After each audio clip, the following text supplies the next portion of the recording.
बड़ी एक्ट्रेस के साथ 8 साल के उलझे रिश्ते के बाद मैंने अपने बॉस से शादी के लिए छुट्टी मांगी। शादी उसके साथ नहीं बल्कि एक ऐसी लड़की से जिससे मैं सिर्फ एक बार मिला था। छुट्टी की स्लिप लेकर जब ऑफिस से निकला तो एक कॉलीग की स्क्रीन पर उसका वीडियो चल रहा था। उस वीडियो में वो लड़की आंखों में प्यार लिए अपनी बाईं कलाई से वो बुद्धिस्ट ब्रेसलेट उतार रही थी और शिनजिंग शाओ शेंग को खुद पहना रही थी। ये ब्रेसलेट उसने डेब्यू से आज तक कभी नहीं उतारी थी। जाहिर है बहुत खास थी, पर अब उसने इतनी आसानी से किसी और को दे दी। कॉलीग की बातें कानों में पड़ती रहीं और मैं बस उस ब्रेसलेट को देखता रहा। किसी को नहीं पता था कि 6 साल पहले जब वो अपनी पहली फिल्म की शूटिंग में घायल होकर बेहोश पड़ी थी, तब मैं उस टेम्पल के 999 सीढ़ियाँ घुटनों के बल चढ़ा था। उसके लिए वो ब्रेसलेट लेकर आया था और अब उसने वो किसी और को दे दिया। मैंने एक गहरी सांस ली, वापस अपनी सीट पर आया, कंप्यूटर का वॉलपेपर बदला, उसके सारे पोस्टर्स हटाए और फेंके। कॉलीग हैरान होकर बोला, अरे तूने एक्ट्रेस का वॉलपेपर हटा दिया। इन सालों में ऑफिस में सब जानते थे कि मैं उसका फ़ैन हूँ। कंप्यूटर, फ़ोन, हर जगह उसी की तस्वीर थी, पर मैंने अचानक सब हटा दिया। उन्हें लगा मैं उससे नाराज़ हो गया उस वीडियो की वजह से। मैंने बस इतना कहा, अब वो उम्र नहीं रही सपने देखने की। मैं अब उसके दिए हुए झूठे ख्वाबों में नहीं जीना चाहता। कलीग ने ज़्यादा कुछ नहीं पूछा। आखिर किसी का फ़ैन होना और फिर छोड़ देना, ये तो होता ही रहता है। मैं अपना काम करता रहा। शाम को जब ऑफिस छूटा तो सबको पता चला कि मैं लंबी छुट्टी पर शादी के लिए जा रहा हूँ। सबने बधाई दी। मैंने हंसकर कहा, वापस आऊंगा तो मिठाई ज़रूर दूंगा। घर पहुंचा ही था कि फ़ोन बजा। उस तरफ से उसकी आवाज़ आई, वही ठंडी, वही कमांडिंग। बोली, मैं 6th फ्लोर के प्राइवेट रूम में हूँ, तू आजा। मैंने बिना सोचे जवाब दिया, नहीं आना, मुझे आज का मूड खराब नहीं करना। फिर उस तरफ कुछ देर के लिए चुप्पी छा गई। फ़ोन पर भी उसकी नाराज़गी महसूस हो रही थी। फिर उसने कहा, नहीं आया तो मैं खुद तेरे पास आ जाऊंगी। मैंने होठ दबाया, जानता था वो सच में कर सकती है ये। तो बस ठीक है कहकर निकल गया। प्राइवेट रूम के बाहर पहुंचा ही था कि अंदर से आवाज़ें आईं। कोई बोल रहा था, अरे वो लड़का तो एवरेज है, बोरिंग भी है, तो इतने समय से उसके साथ है, बोर नहीं होती। फिर उसकी आवाज़ आई, बेपरवाह लहजे में, इसीलिए क्योंकि वो सिर्फ मेरा रहा है, क्लीन है। मेरा दिल एक पल के लिए रुक सा गया। उस क्लीन शब्द ने मुझे अंदर से बहुत बुरा लगा, जैसे मैं कोई इंसान नहीं, बस एक ऑप्शन हूँ। उसी पल पक्का हो गया, छोड़ना सही फैसला है। थोड़ी देर बाहर खड़ा, फिर अंदर गया। लोगों ने मुझे देखते ही चुटकी ली। अरे भाई, तेरी बेब ने गेम में जो डेट चढ़ाई है, तू पी जा उसकी जगह। सामने टेबल पर ग्लासेस की लाइन लगी थी। मैंने उसकी तरफ देखा, शांत आंखों से पूछा, इसीलिए बुलाया था तेरी जगह पीने के लिए? उसने बेझिझक जवाब दिया, तो और क्या। इन सालों में मेरी ड्रिंकिंग कैपेसिटी उसी की वजह से बनी थी। पर इस बार मैंने साफ मना कर दिया, पीना सेहत के लिए ठीक नहीं, मैं नहीं पीऊंगा। रूम में एक पल के लिए सन्नाटा छा गया। उसका चेहरा भी थोड़ा बदला। तभी किसी ने याद दिलाया, अरे वो ब्रेसलेट वाली बात पर तो नाराज नहीं है तू? अचानक उस ब्रेसलेट का जिक्र आया। उसकी नज़र मुझ पर टिक गई। मैंने फ्लैट आवाज में कहा, जो उसने दे दिया वो उसकी चीज़ थी, जिसे चाहे दे, उसका अधिकार है। लोग थोड़े चौंके। फिर किसी ने उसे छेड़ा, हुआ इतना लॉयल लड़का है तेरे पास, सच में एनवी हो रही है। उसने एक बार मुझे देखा, फिर उठ खड़ी हुई। तुम लोग एंजॉय करो, मैं इसे ले जाती हूँ। वो मुझे खींच कर बाहर ले गई। प्राइवेट रूम से निकले, वेन्यू से निकले और उसकी कार में बैठ गए। उसने अपना हाथ मेरे चेहरे पर रखा और बोली, बस एक ब्रेसलेट की बात है, मेरे लिए एक और ले आ, मैं पहन लूंगी। उसने इतनी आसानी से कह दिया। मैंने उसका हाथ हटाया और दूर खिसक गया। अब तुझे इन सब चीज़ों की ज़रूरत नहीं, सब ठीक है, तेरा करियर भी अच्छा चल रहा है। इतना कहकर मैंने आंखें बंद कर लीं, जताया कि बात खत्म। वो काफ़ी देर मुझे देखती रही, पर कुछ नहीं बोली। कार घर के नीचे रुकी। मैंने आंखें खोली, उसकी तरफ देखा। वो बोली, आज शेड्यूल है, ऊपर नहीं आ सकती। मैंने राहत की सांस ली। जैसे ही उतरने लगा, उसने रोका, ये ले जा कॉम्पेंसेशन समझ। एक छोटा सा गिफ्ट बॉक्स था जिसमें एक डीएक्स ब्रांड की सिल्क टाई थी। मैंने देखा, मना नहीं किया, बस ठीक है शुक्रिया कहकर उतर गया। अगले दिन ऑफिस की पैंट्री में आवाज़ें आ रही थीं, अरे ये तो वही है जो शिनजिन शाओशेंग ने कल इंस्टाग्राम पर पोस्ट किया था, बोला कि एक्ट्रेस ने गिफ्ट किया। लोग सीपी बना रहे थे, हंस रहे थे। मैं चुपचाप पानी पीता रहा। साफ था, उसने न्यू क्रश के लिए टाइज खरीदी, एक मुझे भी दे दी। मैंने ज़्यादा नहीं सोचा, वापस काम पर लग गया। शाम तक बिजी रहा। रात के 8 बज गए थे, पेट में भूख से आवाज़ें आ रही थीं। फ़ोन उठाया तो एक मिस्ड कॉल थी उसकी। मैंने इग्नोर किया, बैग उठाई और घर चला गया। घर आकर एक स्पाइसी नूडल्स ऑर्डर की। मुझे हमेशा से स्पाइसी खाना बेहद पसंद था, पर उसे इनकी स्मेल पसंद नहीं थी, इसलिए सालों से खाना छोड़ दिया था। आज जब ऑर्डर आया तो मैंने खुशी से खाया। पहला बाइट लिया और सेटिस्फैक्शन की एक लहर आई। तभी दरवाज़ा खुला, वो आ गई थी। सनग्लासेस उतारते हुए उसका चेहरा उतरा हुआ था। बोली, मैंने कहा था ना घर पे ये मत खाया कर। मैंने शांति से निकला और बोला, तूने ये भी नहीं कहा था कि आ जाएगी? वो बोली, मेरे ना रहने पर तो कुछ भी करेगा। मैंने उसी लहजे में जवाब दिया, नूडल्स खाना कोई क्राइम है क्या? ये बात पुराना मैं कभी नहीं कह सकता था। उसका चेहरा बदला। उसने मुझे कुछ देर देखा, फिर कंधे उचकाए और दूर वाले कॉर्नर पर बैठ गई। बोली, आज कॉल क्यों नहीं उठाया? मैंने चॉपस्टिक्स रखे, काम था, नहीं देखा। बोल, क्या काम था? उसने कुछ नहीं बताया, उल्टा पूछने लगी, वो टाई क्यों नहीं पहनी? मैं लगभग चौंक कर गया। ठीक होने के बाद बोला, बहुत एक्सपेंसिव है, ऑफिस में पहनना ठीक नहीं लगा। ये जवाब उसे एक्सेप्ट हो गया। उसने मुझे थोड़ी देर देखा, फिर नाक चढ़ाकर उठी और चली गई। मैंने राहत से सांस ली, आखिरकार चैन से खाना खा सका। उस दिन के बाद अगले 1.5 महीने तक वो सामने नहीं आई। मुझे कोई परवाह नहीं थी, काम की हैंडओवर भी करनी थी और सामान भी पैक करना था। ये फ्लैट उसने किराए पर दिलवाया था, शादी के बाद यहाँ रहना नहीं था। उस सैटरडे मैं उसी टेम्पल गया जहाँ से सब शुरू हुआ था। जहाँ से शुरू हुआ वहीं से खत्म होना चाहिए था। भगवान के सामने 3 बार झुका, फिर फॉर्चून स्टिक निकाली। जो स्लिप गिरी उस पर लिखा था, सपने में मिला खजाना, जागने पर कुछ नहीं। जो ढूंढते रहे वो था ही नहीं। वहां के प्रीस्ट ने झुककर कहा, आपने जो पाना चाहा वो एक इल्यूजन था। ये भले ही वर्स्ट रिजल्ट है, पर जो आज सच समझ लिया वो कल की राह आसान कर देगा। मैंने हाथ जोड़े और कहा, शुक्रिया। मुझे पता है अब। टेम्पल से निकला तो वो 999 सीढ़ियां देखकर मन में आया, इंसान सच में जवानी में ही इतना कुछ कर सकता है। अब तो बस इन्हें उतरते हुए भी थकान लग रही है। इसलिए मैंने केबल कार की टिकट ले ली और नीचे उतर गया। घर पहुंचा तो शाम हो गई थी। उस लड़की का वेडिंग कार्ड आया था जिससे मेरी शादी होनी थी। उसमें हम दोनों की ब्राइडल शॉप वाली फोटो थी। उसने कॉल पर पूछा, क्या सच में कोई रिग्रेट नहीं? एक ही बार मिले हैं और शादी कर रहे हो? मैंने उल्टा पूछा, तू बता, तुझे नहीं है? तू तो इससे अच्छा मैच ढूंढ सकती थी। उस तरफ थोड़ी देर चुप्पी रही, फिर हल्की सी हंसी आई। तुम मेरी सोच से बहुत अलग निकले। मैं भी मुस्कुराया। वो भी मेरी उम्मीद से अलग थी। ये अरेंज्ड मैरिज भी उतनी बुरी नहीं लग रही थी जितना पहले लगा था। वेडिंग कार्ड भरने के बाद मैंने उसके मैनेजर को कॉल किया। वो अभी कहाँ है? कुछ जरूरी बात करनी है। मैनेजर ने थोड़ी देर रुककर कहा, न्यूज़ नहीं देखी? वो पहाड़ी इलाके में शूटिंग पर गई है। वहाँ सिग्नल नहीं है, जो बात है मुझसे कहो। उसकी आवाज़ में साफ था, वो मुझे पसंद नहीं करता था। ठीक है, लास्ट बात भी नहीं होगी तो कोई बात नहीं। मैंने एक सांस ली। ठीक है, उसे बता देना कि मैं जा रहा हूँ। जब वापस आए तो फ्लैट खाली करवा ले, रेंट छोड़ देंगे। बस, डिस्टर्ब नहीं करूंगा, बाय। कॉल काटी। सामने रखे कार्डबोर्ड बॉक्सेस देखे। उसने इन 8 सालों में जो भी दिया था, ब्रांडेड बैग्स, ज्वेलरी, सब उसमें था।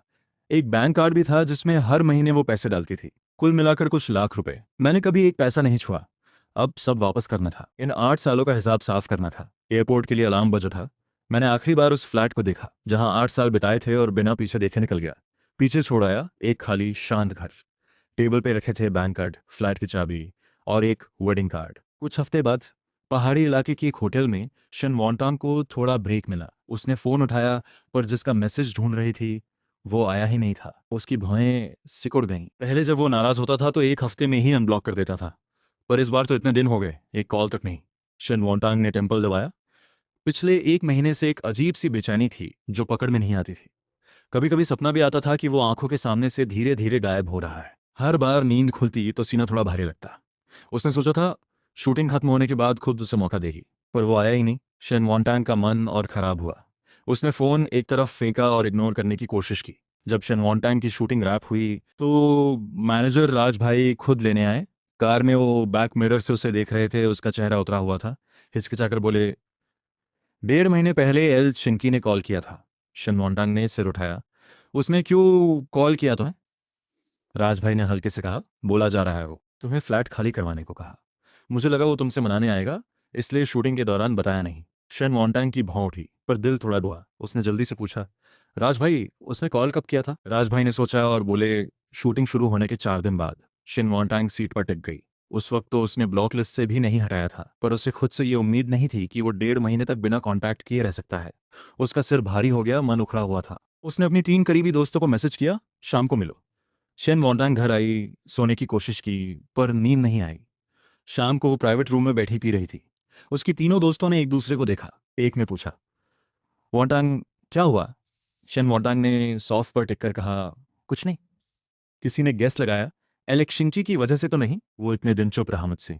एक दोस्त ने हंसकर कहा, वॉन्टांग उस जैसा भला कहाँ जाएगा, वो तुम्हारे बिना नहीं रह सकता। शेन वॉन्टांग ने मुस्कुराकर ग्लास उठाया, हाँ शायद।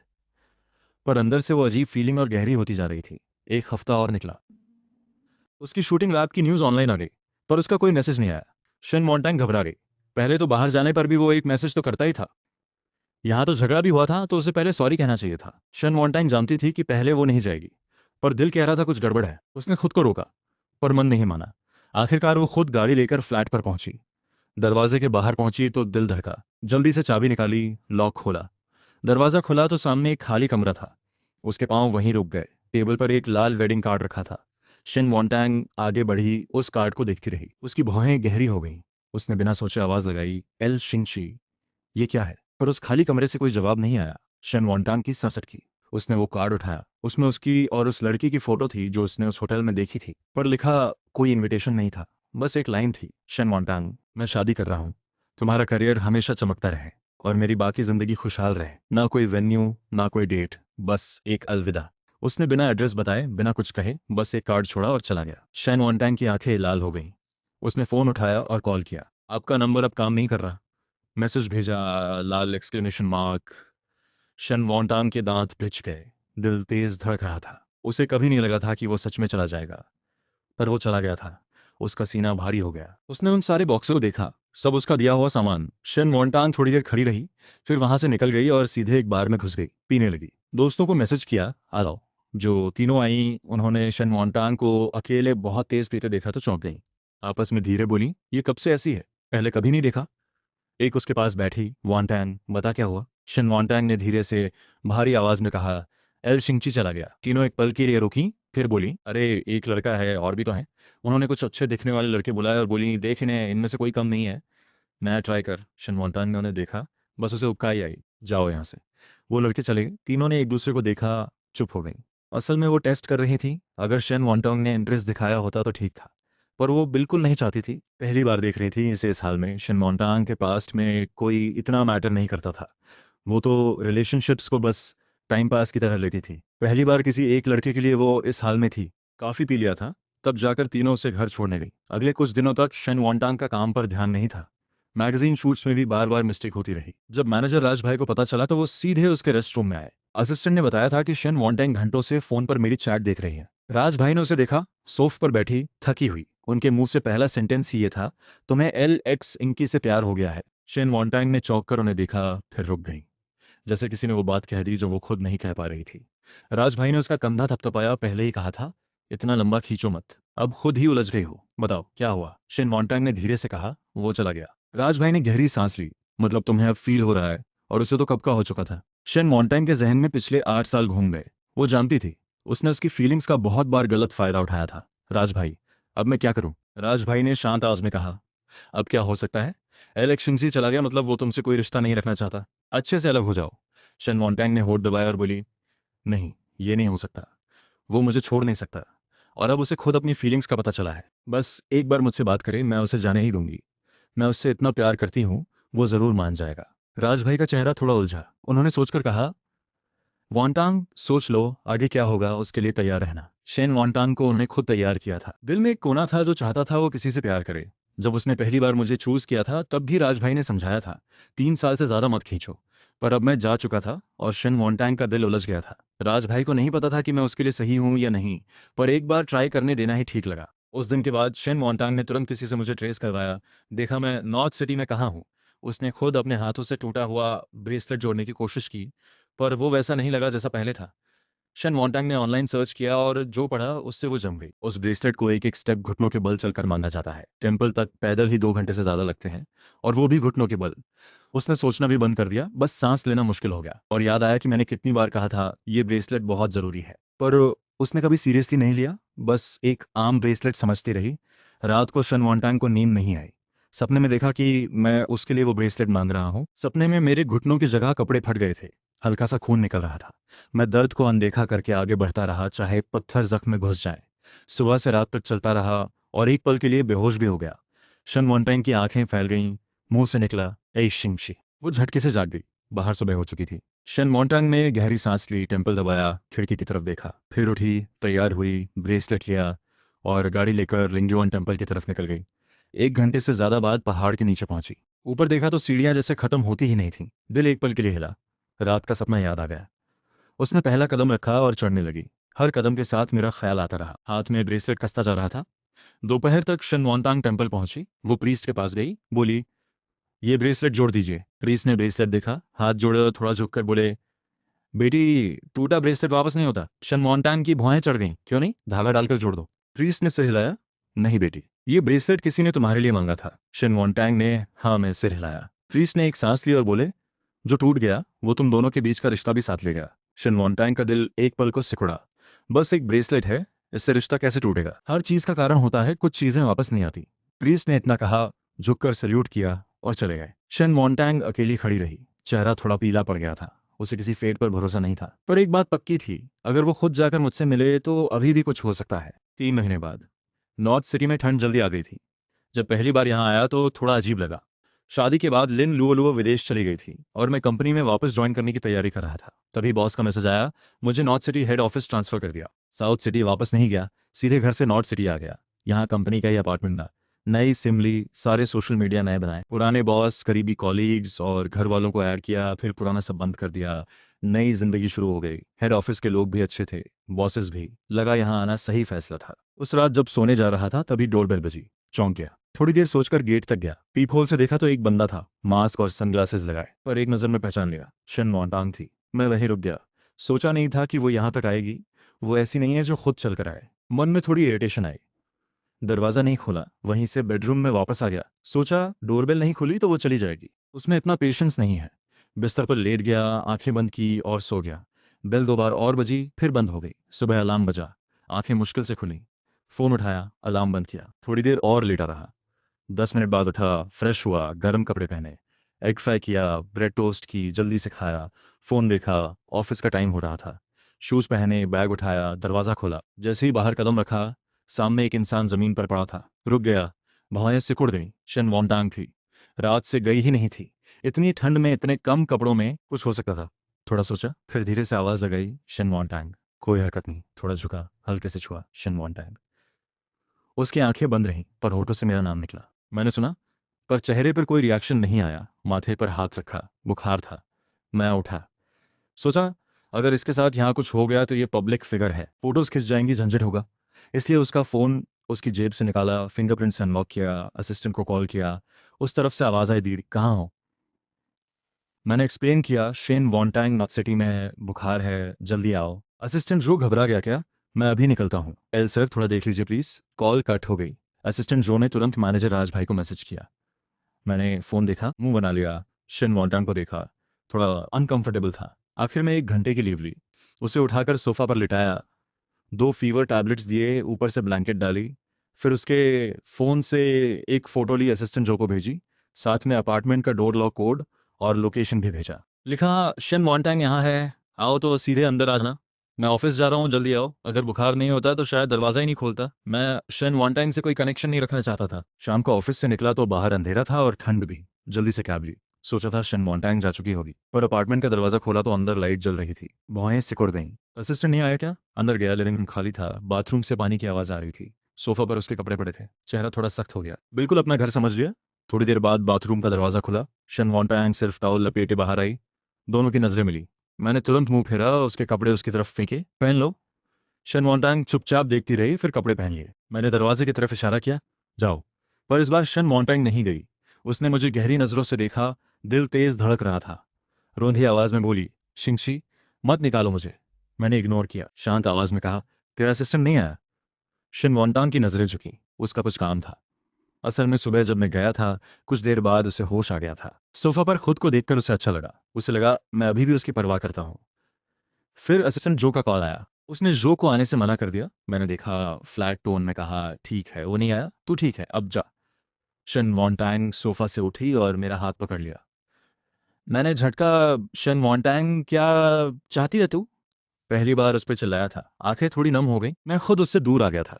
तो वो यहाँ क्यों है? मुझे अपना फैसला थोड़ा गलत लगा। काश उसे यहाँ छोड़ने की बजाय वहीं छोड़ देता। मैं बस एक शांत जिंदगी चाहता हूँ। शन मॉन्टैंग से कोई रिश्ता नहीं रखना। शन मॉन्टैंग का दिल सिकुड़ा। उसने हाथ छोड़ दिया। आंखों में आंसू थे, पर उसने पूछा, तुमने मुझसे झूठ क्यों बोला? क्यों छोड़ा मुझे? मैंने गहरी सांस ली। मैंने कौन सा झूठ बोला? मेरी लाइफ है, जहाँ चाहूँ जाऊँ। मैंने तुझे कॉल किया था, तूने ब्लॉक किया, सब कुछ वापस कर दिया। कार्ड का पैसा छुआ तक नहीं, सब रिटर्न कर दिया। हमारे भी सब कुछ नहीं है। मैं नहीं मानती। तेरे मानने या ना मानने से क्या फ़र्क पड़ता है? इन 8 सालों में जो रिश्ता था वो था क्या? फ्रैंकली कहूँ तो बस एक अरेंजमेंट थी, और वो भी ख़त्म, सब रिटर्न हो गया बस। शिन वोंटांग ने मेरा हाथ पकड़ा, जल्दी से बोली, शिंगसी पहले जैसे हो जाए। पर मैं तुमसे प्यार करती हूँ कहने की हिम्मत नहीं हुई। मैं वहीं रुका। पहले ये सुनता तो रात भर नींद नहीं आती, पर अब दिल बिल्कुल शांत था। मैंने सिर हिलाया। शन वोंटैंग, याद दिलाना पड़ेगा क्या? मैं शादीशुदा हूँ। मैंने हाथ उठाया। रिंग फिंगर पर वेडिंग रिंग थी। उस रिंग की चमक शन वोंटैंग की आंखों में गहरी चुभी। अब जाकर उसे सच में रियलाइज हुआ। आंखें फैल गईं, रुंधी आवाज में बोली, सच में शादी कर ली? मुझे नहीं चाहते? मैंने तुरंत बात काटी, इसलिए प्लीज आगे से मुझे डिस्टर्ब मत करना। शेन वॉन्टांग ने मेरी आंखों में देखा, वो पक्का था। वो मुड़ी और चली गई। मैंने राहत की सांस ली। शेन वॉन्टांग के जाने के बाद शावर लिया, फिर फोन पर उस राइटर को सर्च किया जिसके साथ कंपनी का नया प्रोजेक्ट था। ली चुयुए फेमस थी, बैकग्राउंड भी स्ट्रांग था, पर टेम्पर भी बड़ा था। काफी देर पढ़ता रहा, कुछ खास नहीं मिला। बस उनके रोस्ट करने के वीडियोस देखे, थोड़ा सिहरन आई। सोचा मिलते ही कहीं कुछ बोल दिया तो। गहरी सांस ली, ज्यादा नहीं सोचा। उनका नॉवेल खोला और पढ़ने लगा। रात को पढ़ते पढ़ते रात के 3 बज गए।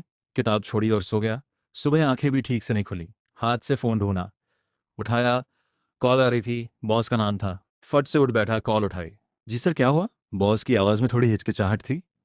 एल, आज ली चुए की एक फिल्म प्रीमियर है, मेरे साथ चलोगे? पहले से मिलो, थोड़ा आइडिया आएगा, ओवर टाइम के पैसे डबल दूंगा। मैं थोड़ा रुका, फिर बैठ गया। ठीक है। बॉस खुश हो गए। अच्छा, लोकेशन भेजता हूँ, नॉर्थ प्लाजा में मिलते हैं। कॉल कट हुई। लोकेशन आ गई। कैब से पहुंचा। जी सर के साथ अंदर गया। रिपोर्टर्स की भीड़ थी। ली चुए ने फिल्म में बड़े चेंजेस नहीं होने दिए थे। हर सीन खुद देखती थी। ऊपर स्क्रीन पर फिल्म का पोस्टर देखा। मेन एक्ट्रेस शन वॉन्टांग थी। मैं एक पल के लिए रुका, सोचा नहीं था वो होगी, पर वो एक्ट्रेस है, अच्छी है, उसे लेना नॉर्मल है। मैं यहाँ ली चुए के लिए आया हूँ, शन वॉन्टांग से मुझे क्या? बॉस को फ्रंट रो की सीट्स मिली थी। एक्टर्स आए तो शन वॉन्टांग भी दिखी। उसने मुझे देखा, होठों पर हल्की सी मुस्कान आई, पर मेरी नज़र शन वॉन्टांग पर नहीं थी। मैं ली चुए को देख रहा था जो रिपोर्टर्स को जवाब दे रही थी। ली चुए को भी फील हुआ। नज़र घुमाई तो एक डिसेंट से दिखने वाला आदमी उन्हें देख रहा था। उसकी आंखों में कुछ कन्फ्यूजन था। उन्होंने पहले ऐसी नज़र नहीं देखी थी, तो जानना चाहा। प्रोग्राम खत्म होने के बाद बॉस ने चुपके से पूछा, ली चुई कैसी लगी? मैंने पलकें झपकाई। ठीक है, वैसी ही जैसी ऑनलाइन दिखती है। बॉस ने मुंह बनाया। बस मैंने सिर हिलाया। सच में कोई खास अंतर नहीं लगा। तो प्रोजेक्ट मिलेगा क्या? तैयार हो ली चुई के लिए? मैंने सिर खुजाया। देखते हैं। मुझे लोगों से डील करना नहीं आता, बस वो जो चाहती हैं वो बनाऊंगा। बॉस को समझ आ गया, ज़्यादा नहीं बोले, पर मन में सोचा ये एल बंदा टैलेंट में कमाल है। आते ही एक बड़ा क्लाइंट हैंडल किया जो बहुत चूजी था, और उसे एकदम खुश कर दिया। लिचुए को भी शायद हैंडल कर ले। लोग धीरे धीरे जाने लगे। मुझे वॉशरूम जाना था। बॉस को बोलकर ढूंढने निकला। वॉशरूम नहीं मिला, पर शन वॉन्टाइंग मिल गई। वो बोली, खास मेरे लिए आए? मैंने इग्नोर किया, मुड़ने लगा, पर उसने हाथ पकड़ लिया। मैं खींचता रहा, वो छोड़ती नहीं थी। तभी फोन बजा। लिन लोलो की कॉल थी। शन मॉन्टैंग ने देखा, होठों पर स्माइल आई। लिन लोलो तुम्हारी वाइफ है ना? मैंने चेक किया है, तुमने कोर्ट में साइन नहीं किए। ये सुनकर दिल में एक ठंडक आई। सच था, हमने लीगली शादी नहीं की थी, बस सेरेमनी की थी। प्लान था 1 साल के बाद अगर सब ठीक रहा तो ऑफिशियली रजिस्टर करेंगे। पर शन मॉन्टैंग की स्माइल देखकर कुछ अजीब लगा। कॉल उठाई। लिन लोलो की आवाज़ में पहले कभी नहीं सुना था इतना गिल्ट। शिंगशी, माफ़ करना, मैं जल्दी वापस नहीं आ सकती। मेरा दिल एक पल के लिए रुका। क्या हुआ? पर उसने खुद ही आगे कहा, माफ़ करना, और जो 1 साल बाद रजिस्टर करने का प्लान था वो भी कैंसिल करो। पहले जैसे रहो। 1 साल बाद घर वालों को बता दो कि डिवोर्स हो गई। ये कहकर एक और सॉरी बोला और कॉल कट हो गई। मैं वहीं खड़ा रह गया। शन मॉन्टांग के पास से हंसी आई। देखा, जो तुमने ढूंढा वो भी ऐसा निकला। ये सुनकर एक ही बात हेड में आई। मैंने सीधे शन मॉन्टांग की आंखों में देखा। तूने क्या किया? आवाज़ में साफ वार्निंग थी। शन मॉन्टांग एक पल के लिए रुकी, फिर मुस्कुराते हुए बोली, बस उसके एक्स को उसके पास भेज दिया। शिंगशी, अगर वो सच में तुमसे प्यार करती तो एक्स की वजह से नहीं जाती। तुम क्यों उसके पीछे हो? शन मॉन्टांग की हर बात मुझे झकझोर रही थी। मैं बिलीव नहीं करना चाहता था, पर लिन लोलो की उस कॉल का कोई एक्सप्लेनेशन नहीं था। मैंने ठंडे लहजे में कहा, मेरी जिंदगी में मत आ, मुझे खुद उससे बात करनी है। इतना कहा और मुड़ गया। मैंने देखा लेक्चर में एक लड़की थी, सफ़ेद शर्ट और वेस्टर्न ड्रेस में, काफ़ी बेफिक्र अंदाज में। उसने बस कंधे उचकाए और बोली, मैंने जानबूझकर नहीं सुना, तुम लोग बहुत जोर से बोल रहे थे। मैंने होठ दबाया और कुछ नहीं कहा, बस सोचा यहाँ से निकल ही बेहतर है। उस वीकेंड के बाद जब मैं ऑफिस गई तो थोड़ी नर्वस थी। आखिरकार अब सीधे लेक्चर से फेस करना था। कौन जानता है वो क्या बोलेगी। मीटिंग रूम में मैं बिल्कुल सीधी बैठी थी, लैपटॉप खोले, नोट्स लेने को तैयार। लेक्चर ने मुझे इतने ध्यान से देखा तो उसे लगा शायद इस बार कोई ढंग का काम मिलेगा। मैंने धीरे से पूछा, आपकी क्या रिक्वायरमेंट्स हैं, बता सकती हैं? पहले होती तो शायद वो झड़क देती, क्योंकि कितनी बार बता चुकी थी। लेकिन मुझे देखकर उसने एक बार फिर समझाया। उसे चाहिए थी ऐसी इलस्ट्रेशंस जो उसके नॉवल के कैरेक्टर्स से मैच करें। मैंने पूछा, क्या आप मुझे अपना नॉवल दे सकती हैं? उसे एक्सपेक्ट नहीं था ये सवाल, पर वो मान गई। उसके पास हैंड रिटन मैन्युस्क्रिप्ट था। उसे हैंडराइटिंग की आदत थी, सालों से यही करती आई थी। ये आदत उसने कभी नहीं छोड़ी। शाम को मुझे मैन्युस्क्रिप्ट मिल गया। ऑफिस से निकली, हाथ में मोटा सा मैन्युस्क्रिप्ट था। घर पहुंची तो दरवाजे पर फिर मिल गई वही लड़की, सेनातांग। सच में लगा जैसे पीछे ही पड़ गई है। इसे इतना टाइम कब से मिलने लगा? उसकी नज़र पड़ी मेरे हाथ में मैन्युस्क्रिप्ट पर। ऊपर नाम लिखा था लेक्चर का। उसका चेहरा बदल गया। बोली, तुम कब से लेक्चर से मिलने लगी? मुझे बेमतलब लगा। घर आई हो बस यही पूछने। इससे तुम्हें क्या मतलब? वो चुप रही, बस मुझे देखती रही। मुझे साफ पता था वो नाराज़ है, पर नाराज़ किस बात पर? हमारे बीच अब कुछ नहीं था। वो सोचती थी मैं उसे मना लूंगी, पर सच में ऐसा नहीं था। मैंने उसे इग्नोर किया, दरवाज़ा खोलने लगी। वैसे लॉक भी बदल दिया था जिस दिन वो गई उसी दिन। डर था कहीं आकर अंदर बैठी न मिले। वो अंदर आने की कोशिश करने लगी। मैंने पलट कर कह दिया और एक कदम आगे बढ़ाया तो बिल्डिंग मैनेजमेंट को कॉल करूंगी। वो रुक गई, पैर वापस खींच लिया, पर अगले ही पल उसने हाथ बढ़ाकर दरवाज़ा रोक लिया। मैंने आईब्रो उठाई, बोली, मैं कुछ दिनों के लिए साउथ जा रही हूँ। मुझे समझ नहीं आया इसमें मुझे बताने की क्या ज़रूरत। वो कुछ कहना चाहती थी, पर शब्द नहीं आए। मुझे उसके साथ इस तरह बातें करने का कोई मन नहीं था। मैंने दरवाज़ा बंद कर लिया।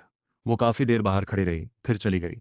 मैंने जल्दी से खाना बनाया, खाया और नॉवेल पढ़ने बैठ गई। एक तरफ लेक्चर की रिक्वायरमेंट्स थी, दूसरी तरफ नॉवेल में जो डिस्क्राइब किया था। उन दोनों को मिलाकर मैंने एक रफ स्केच बनाया। रात के करीब 12 बज गए। जल्दी से नहाया और सो गई। लेटते ही दिमाग में आया लिन लुओलो का वो कॉल। उसके बाद उसने एक लॉन्ग मैसेज भेजा था जिसमें वही सब था जो सेना तांग ने बताया था। उसे उसका एक्स मिला था और वो उससे अलग नहीं हो पाई। वो दोबारा साथ आ गए थे। उसने लिखा था कि फैमिली का प्रेशर वो खुद हैंडल कर लेगी, मुझे कुछ नहीं करना। आखिर में बस लिखा था सॉरी। मैंने रिप्लाई किया कोई बात नहीं। उसके बाद से हमारा कोई कांटेक्ट नहीं हुआ। अच्छा था कि मैंने ज़्यादा फीलिंग्स नहीं लगाई थी, वरना मुश्किल होता। फिर 3 दिन काम में डूबी रही। ड्राफ्ट तैयार किया और लेक्चर को भेज दिया। ऑफिस में बॉस ने ड्राफ्ट देखा, थोड़े अनश्योर होकर बोले, लू क्या सच में ये ठीक है? मैंने हाँ कहा। बोली, लेक्चर को भेज दीजिए। उन्होंने थोड़ा सोचा और सेंड कर दिया। मैं बाहर आकर अपनी सीट पर बैठी। कुछ ही मिनट में फ़ोन बजा। एक नई फ्रेंड रिक्वेस्ट थी, नेम था लेक्चर। मैंने बिना सोचे एक्सेप्ट कर लिया। उसने मैसेज किया, तुम्हारा ड्राफ्ट मुझे पसंद आया। मैंने लिखा अच्छा लगा। उसने पूछा कल मिल सकते हैं, थोड़ी बात करनी है। मैंने सोचा और हाँ कर दी। उसने एक कैफ़े की लोकेशन भेजी। अगले दिन मौसम अचानक ठंडा हो गया। खिड़की के बाहर बर्फ गिर रही थी।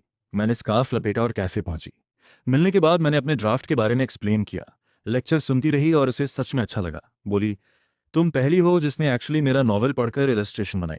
मैं मुस्कुराई और बोली, आपका नॉवल सच में अच्छा है, मैं आपकी नई फ़ैन हूँ। उसने कहा, चलो आज खाना मेरी तरफ से, इस ठंड में बुलाया है तो कम से कम इतना तो बनता है। मैं मान गई। कैफ़े से बाहर निकले तो सामने खड़ी थी सेना तांग, मुंह उतरा हुआ।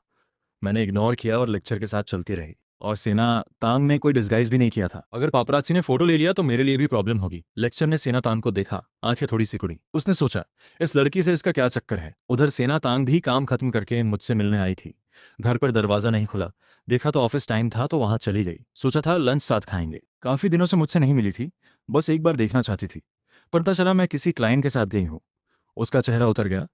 पहले तो मुझे कभी किसी क्लाइंट के साथ नहीं जाना पड़ता था, और इलस्ट्रेटर को क्लाइंट के साथ जाने की जरूरत क्या? उसे शक हुआ। उसने पता करवाया और उस कैफे तक पहुंच गई। जब उसने देखा कि वो लेक्चर है तो अंदर से आग लग गई। जी चाहा सब कुछ उलट पुलट कर दे। जब मैं उसके पास से गुजरी, उसने मेरा हाथ पकड़ लिया। मेरा मन अटका। मुझे पता था सेना तान कुछ भी कर सकती है, पर अब मैं उससे दूर रहना चाहती थी और उसकी आदतों पर ध्यान नहीं देती थी। मैंने ऊपर देखा और बोली, छोड़ो। पर उसने और कस लिया। तभी आसपास से शटर की आवाज़ें आने लगी। अगले ही पल लेक्चर ने सेना तांग का हाथ पकड़ लिया और बोली, उसने कहा छोड़ो, क्या समझ नहीं आता? सेना तांग ने ठंडी नजरों से लेक्चर को देखा।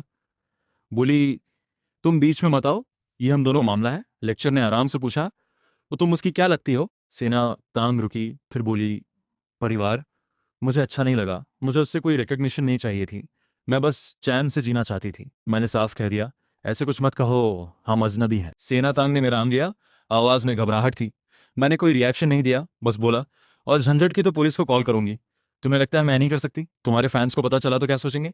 जब से मैंने खुद को उससे अलग किया था, मैं पहले वाली नहीं रही। अब कोई दबाव नहीं था। सेना तांग ने होंठ खींचे। आंखों में कुछ उलझा हुआ था। मेरे चेहरे पर कोई एक्सप्रेशन नहीं था। वो कुछ देर सोचती रही, फिर हाथ छोड़ दिया। मैं लेक्चर का हाथ थामकर बिना पीछे देखे चल पड़ी। पार्किंग में मैंने लेक्चर से कहा, सॉरी ये सब देखना पड़ा। लेक्चर ने हल्का हंसते हुए कहा, कोई बात नहीं। और हाँ, इलस्ट्रेशन का वो वर्जन फाइनल है। बात हो गई, पर लेक्चर गाड़ी की तरफ नहीं गई। मैं कुछ कहती उससे पहले वो बोली, चलो कुछ खाते हैं। कैफे में मैं दूसरों की टेबल पे रखे स्नैक्स देख रही थी। पता है मुझे मुझे शर्म आई क्योंकि सच में भूख लगी थी। ठंड में पेट जल्दी खाली हो जाता है। मैं मना करने वाली थी तो लेक्चर ने धीरे से कहा, सेना तांग पीछे आती लग रही थी, अकेले गई तो फिर उलझेगी। मेरे मुंह से ना निकली नहीं और हाँ कर दी। खाना सच में अच्छा था। लौटते लौटते रात हो गई। लेक्चर की गाड़ी जाती देखकर मैं ऊपर गई। लिफ्ट से निकली तो एक परछाई सामने से आई। मैं डर गई। फिर देखा वो सेना तांग थी। गुस्से में मैंने चेन छोड़ी। चलो कम से कम कोई चोर नहीं था। वो मुझे घूर रही थी। बोली, लेक्चर के साथ खा खा कर आई हो, खुश हो? दिमाग में हमारे साथ खाने की कोई याद नहीं थी। अंदर से कुछ चुभा, पर सोचा ये सब उसी की वजह से हुआ। उसे क्या हक है नाराज होने का? मैंने कहा जाने दो, मुझे नहीं पता था वो इस हद तक पीछे पड़ेगी। चाहती क्या है? तभी उसका फोन बजा। वो काटने वाली थी पर स्क्रीन पर मैनेजर का नाम देखा, उठाना पड़ा। उसके मैनेजर की थकी हुई आजाई बिना मास्क बिना सनग्लासेस बाहर कैसे निकल गई। अभी होटल वापस आओ, उसने कहा, कुछ हैंडल कर लो। पर मैनेजर ने साफ मना कर दिया। मुझे नहीं पता था क्या बात हो रही थी, पर जैसे ही उसका ध्यान हटा मैंने हाथ छुड़ाया और अंदर घुस गई। जब उसे होश आया मैं अंदर जा चुकी थी। वो दरवाज़ा देखती रही, फ़ोन पर बोली ठीक है आती हूँ। कॉल काटी, दरवाजे को देखती रही, फिर मन मारकर चली गई। होटल पहुंची तो मैनेजर वहां पहले से था। रूम में बैठते ही उसने टेबल पर कुछ फोटोज फेंके और बोला, तुम्हारी और उसकी बात मुझे नहीं करनी। पर ये क्या किया? बिना फेस कवर के बाहर निकल गई और ऊपर से उससे खींचातानी। पापराजी को खुला इनवाइट दे रही हो क्या? तुम स्टार हो, फैंस क्या सोचेंगे? सीना तांग बेपरवाही से बोली, उन्हें कितने पैसे चाहिए? मैनेजर लगभग चिल्लाया, पैसे की बात नहीं है, अब वो तुम्हारे पीछे पड़ जाएंगे। सबसे अच्छा यही है कि तुम कुछ दिन शूटिंग में चली जाओ। स्क्रिप्ट भी तुम्हारे टाइप की है। सेना तांग ने सीधे मना कर दिया, शूटिंग में गई तो महीनों उससे नहीं मिल पाऊंगी, और ये लेक्चर अचानक आई है, कैसे चैन से रहूंगी? मैनेजर का दम निकलते निकलते बचा, तो क्या करोगी? मैं तुम्हारी पर्सनल लाइफ में नहीं पड़ता, पर यह हद से ज्यादा है। सेना तांग ने थोड़ा सोचा, फिर बोली, जाने दो, सब सामने आ जाए, एक दिन तो पता चलना ही है। मैनेजर लगभग रोने वाला था। अभी टाइम नहीं है इसके लिए, और अगर उसने कुछ ऐसा कह दिया जो तुम्हारे खिलाफ हो तो? पहले रिलेशनशिप सेटल करो तब बात। पापराची को मैं हैंडल कर लूंगा, तुम खुद सोचो, कहकर वो चला गया। बाद में सेना तांग ने मैसेज किया, ठीक है जैसा तुम कहते हो। मैनेजर ने थोड़ा कॉम्प्रोमाइज किया, शूटिंग नहीं तो कोई रियलिटी शो रिकॉर्ड कर लो, कुछ दिन निकाल दो। सेना तांग ने हाँ कर दी। इन दिनों उसका पीछा नहीं था तो मेरा मूड थोड़ा ठीक था। लेक्चर का बड़ा प्रोजेक्ट मिला था तो कंपनी ने टीम आउटिंग रखा। गोवा समुद्र किनारे धूप में बैठी थी, तभी दो लड़कियां आईं। एक ने हिचकिचाते हुए फोन निकाला और पूछा, भैया कॉन्टैक्ट मिलेगा? मैं फ़ोन निकालने वाली थी कि पीछे से एक जानी पहचानी आवाज़ आई, सॉरी इनकी गर्लफ्रेंड है। लड़की का मुंह उतर गया, दोनों जल्दी जल्दी चली गईं। मैंने कहा, मेरी कोई गर्लफ्रेंड नहीं है। और उन लड़कियों ने पीछे खड़ी उस लड़की को देखा था, सनग्लासेस पहने, ठंडी नज़रों से घूर रही थी। उनकी हिम्मत नहीं हुई, वो चली गई तो मैंने ठंडी सांस ली। पीछे से आवाज़ आई, ज़्यादा दुखी मत हो। मैंने मुट्ठी भींची, सच में ये इतनी पीछे क्यों पड़ी है? मैंने पलट कर देखा, वो खड़ी थी। मन में जो आया कहा, पर बात करना बेकार था। सेना तांग सुनती नहीं तो क्यों एनर्जी वेस्ट करूं? उसने मेरा नाम लिया, बोली, मैंने सोच लिया है, तुम्हें एक जवाब दूंगी। मुझे उसकी बातों से कोई फर्क नहीं पड़ा, मैं वहां से चली गई। वो मेरी पीठ देखती रही। इन दिनों यहाँ एक कल को देखकर उसे एहसास हुआ था कि जो पसंद करती हो उसे छुपाने से क्या फायदा, शायद सच बोलने से वो माफ कर दे। पर मेरा वो दिन वो बिगाड़ ही गई। मैं होटल रूम में आ गई और बाहर नहीं निकली। फोन स्क्रॉल करते करते अचानक सेना तांग का रियलिटी शो का क्लिप आ गया। मुझे खुद पर गुस्सा आया, काश पहले देख लेती तो गोवा ही नहीं आती। पहले दिन ही मुलाकात हो गई, लगा सच में किस्मत खराब है। मैं रूम में बैठकर लेक्चर का नॉवेल पढ़ने लगी। उसने कहा था अगला इलस्ट्रेशन भी मुझसे करवाएगी, तो स्टाइल समझना ज़रूरी था। नॉवेल भी अच्छा था, टाइम पास भी हो रहा था। कुछ पेजेस पढ़े ही थे कि लेक्चर का मैसेज आया, एक नॉवेल है, पहले लिखी थी, अब तक पब्लिश नहीं की, कुछ दिन पहले निकाली, सोचा इलस्ट्रेशंस लगाऊं, करोगी? मैंने बिना सोचे हाँ कर दिया। पैसे मिलेंगे तो मना क्यों करूं? उसने पूछा, कल मिल सकते हैं? मैंने सॉरी वाला इमोजी भेजा और लिखा, एक्चुअली हमारी कंपनी की टीम आउटिंग है, वापस आने में करीब 14 दिन लगेंगे। सेंड किया और थोड़ी घबराई, कहीं वो मना तो नहीं कर देगी। पर अगले सेकंड उसने पूछा, कहाँ हो? मैंने सच बता दिया, गोवा। उसने लिखा, ठीक है एंजॉय करो, काम की बात बाद में। मेरी जान में जान आई, ये डील तो सेफ है। फोन रखा और आंख लग गई। जब उठी तो बाहर अंधेरा था। आंखें मली, फोन देखा, टीममेट्स के कई मैसेजेस थे, सबको रिप्लाई किया कि अभी सोकर उठी हूँ, बॉनफायर पर नहीं आऊंगी। नींद अभी भी बाकी थी, एनर्जी नहीं थी। नीचे गई, कुछ खाया। खाते खाते एक लड़की आई, सेना तांग की असिस्टेंट। उसका चेहरा उतरा हुआ था। बोली, आप जरा आइए, दीप को कुछ हो गया है। मैंने एक नज़र डाली और आराम से बोली, कुछ हुआ है तो हॉस्पिटल जाओ, मुझसे क्या काम? वो हिचकिचाई, बोली, वो आपको देखे बिना हॉस्पिटल नहीं जाएगी, और आप जानते हो वो पब्लिक फिगर हैं, अगर कुछ बड़ा हुआ तो न्यूज़ बन जाएगी। मैंने फोक रखा और बोला, उससे मुझे क्या? मैं उठी और चली गई। खाने का मन भी नहीं रहा। रूम की तरफ जाते हुए अचानक मुझे एक रूम में खींच लिया गया। रूम अंधेरा था, दीवार पर कैंडल से हार्ट बना था, लाल गुलाब रखे थे। सामने सेना तांग खड़ी थी, हाथ में लाल गुलाब, आंखों में कुछ नरम भाव। बोली, मुझे तुमसे प्यार है, एक मौका दो। मैंने देखा, सफ़ेद ड्रेस में वो आज भी उतनी ही खूबसूरत थी, पर मेरे चेहरे पर कोई रिएक्शन नहीं था। थोड़ी देर बाद मैंने कहा, सेना तांग, मुझे अब तुमसे प्यार नहीं है। उसे लगा जैसे कुछ टूट गया। उसने गुलाब मेरी तरफ बढ़ाए, पर मैंने लेने की कोई कोशिश नहीं की। मैंने सीधे उसकी आंखों में देखा और कहा, हम साथ नहीं आ सकते। जब से मैं जाने की सोच रहा था, पहले शायद मैं खुशी खुशी हाँ कर देता, पर अब नहीं। मन में से उसके लिए जो था वो काफ़ी हद तक जा चुका था। जब रिश्ते में कोई फ्यूचर नहीं तो उलझे रहने का क्या फ़ायदा? उसने गुलाब नीचे रख दिए और मेरी बाहें पकड़ लीं। बोली, क्या एक मौका भी नहीं दे सकते? तुम पहले मुझसे कितना प्यार करते थे। मैंने कहा, जाने के बाद तुमने कहा कि तुम्हें मुझसे प्यार है। सेनातांग, तुम बस इस बात को एक्सेप्ट नहीं कर पा रही कि मैं चला गया। अगर सच में फीलिंग्स होती तो 8 साल में कभी तो बोलती। उसने जल्दी से कहा, पहले समझ नहीं आया मन को, अब आया है। इस बार तुम्हें फेल नहीं करूंगी। मैंने कहा, तुम्हें अपना मन नहीं पता था, पर मेरा दर्द दिखता था तुम्हें। अब मैं थक गया हूँ, हम नहीं हो सकते। इतना कहा और उसे हाथ से हटाकर दरवाज़ा खोल दिया। 8 साल बिना किसी क्लैरिटी के उसके साथ रहा, ये सोचकर कि शायद एक दिन वो प्यार करेगी। वो दिन आ गया, पर अब कुछ महसूस नहीं होता। दोबारा उसी इंसान से प्यार करना, ये मेरे बस में नहीं। मैं बाहर निकल गया। वो पीछे आना चाहती थी, पर पैर नहीं उठे। उसे खुद पर यकीन था कि मैं हाँ कर दूंगा। 8 साल साथ रहा तो ज़रूर प्यार रहा होगा, पर उसने कभी नहीं सोचा था कि मैं सच में मना कर दूंगा। उस पल दिल में कुछ ऐसा उठा जो सांस लेना मुश्किल कर रहा था। मैं अपने रूम में आया, बिस्तर पर गिर गया। जो कहना था कह दिया। अब शायद वो पीछे नहीं आएगी। उसका कैरेक्टर ऐसा है, मना करने पर जोर नहीं देती। यही सोचकर सो गया। सुबह बाहर चिड़ियों की आवाज़ से आंख खुली। रात भी सोया था, सुबह भी, तो नींद पूरी हो गई थी। नीचे खाने गया तो कॉलीग्स मिल गए, साथ ही नाश्ता किया। वो लोग खींचते रहे और मुझे पता भी नहीं चला कि कहाँ जा रहे हैं। एक कॉलीग बोली, आगे लकी ड्रॉ हो रही है। यहाँ जो शो रिकॉर्ड हो रहा है उसी की पब्लिसिटी के लिए। फर्स्ट प्राइज वाले को स्टार के साथ फोटो मिलेगी। चलते हैं देखने। मैं कुछ बोलता से पहले पहुंच गए। ऊपर देखा तो सीनातांग सामने थी, मुझे देख रही थी। अब जाने का मन नहीं किया। गया तो वो समझेगी कि मैं डरा, तो रुक गया। लकी ड्रॉ में हाथ वैसे भी खराब है, कुछ मिलेगा नहीं। कॉलीग्स ने लिया, मैंने भी एक पर्चा लिया। खोला तो आसपास से निराशा की आवाज़ें आईं। सही है, ऐसी चीज़ें नहीं मिलती। मेरे पर्चे पर स्टार बना था। मुझे समझ नहीं आया तो सामने वर्कर को दिखाया और पूछा, यह क्या है? वर्कर ने देखा, मुस्कुराया और जोर से बोला, सर, आपने फर्स्ट प्राइज जीता है। मैं हैरान रह गया। कॉलीग्स खुश हो गए। उन्हें कुछ नहीं मिला था, पर मुझे मिला था तो उनका भी कुछ जीता जैसा लग रहा था। मैंने पूछा, प्राइज में क्या है? वर्कर ने मुस्कुराते हुए सेना तांग की तरफ इशारा किया। उनके साथ फोटो। मुझे लगा कुछ रियल मिलेगा, पर बस फोटो। मुझे कोई शौक नहीं था। मैंने कलीग से पूछा, कोई जाना चाहता है? एक कलीग बोला, तुम नहीं जाओगे? ये तो सेना तांग है। मैंने ना में सिर हिलाया। मैं उनका फैन नहीं हूँ। दूर खड़ी सेना तांग ने लिप रीडिंग सीखी हुई थी। मेरे होंठ पढ़े और चेहरा बदल गया। तुरंत वर्कर को बुलाया। हम अभी बात ही कर रहे थे कि एक वर्कर आया और बोला, सर, फोटो विनर के अलावा कोई नहीं ले सकता। मुझे समझ आ गया, ये सेना तांग की चाल है। मैंने कहा, ठीक है, बदलना नहीं है तो फोटो भी नहीं खींचनी, चलो। कॉलीग्स थोड़े हैरान हुए, फिर चल पड़े। वर्कर ने मना किया तो जाने कोई सेंस नहीं था। वैसे भी लकी ड्रॉ के अलावा यहाँ कुछ था नहीं। सेना तांग को देख के मन और खराब हो गया। हम कुछ देर बीच पर रहे, फिर पास में शेल्स खोलने गए। वहाँ मेरी किस्मत फिर खराब निकली। कॉलीग ने हंसते हुए कहा, लगता है लकी ड्रॉ में सारी लक खर्च कर दी। अब कोई अच्छा पर्ल नहीं निकल रहा। मैंने ठंडी सांस ली। शायद जहाँ चाहिए था वहाँ लक नहीं आई। सब हंस पड़े। बस मैं थोड़ा उदास था। जो चाहिए था वो नहीं मिला, जो नहीं चाहिए था वो मिल गया। फिर भी जाते जाते एक अच्छा सा पर्ल साथ ले आया। सबके साथ खाने चलने वाला था, पर अचानक पेट दर्द शुरू हो गया। दवाई साथ नहीं थी। होटल वापस जाना पड़ेगा। उन्हें खाने दो। वैसे भी खाने की जगह दुख थी, शायद टाइम पर पहुंच नहीं पाता। स्टमक एक में बेहतर है रूम में रेस्ट करो। कॉलीग्स ने समझा, बोले वापस जाओ, लौटते वक्त खाना पैक कर लाएंगे। गाड़ी से उतरा ही था कि सेना तांग अच्छे से छुपकर सामने आ गई। मुझे झुंझलाहट हुई। यहाँ ऐसे वो रोज मिल रही है। कल रात इतना साफ बोल दिया था, फिर भी आ गई। ये उसका तरीका नहीं है, पर जो भी हो।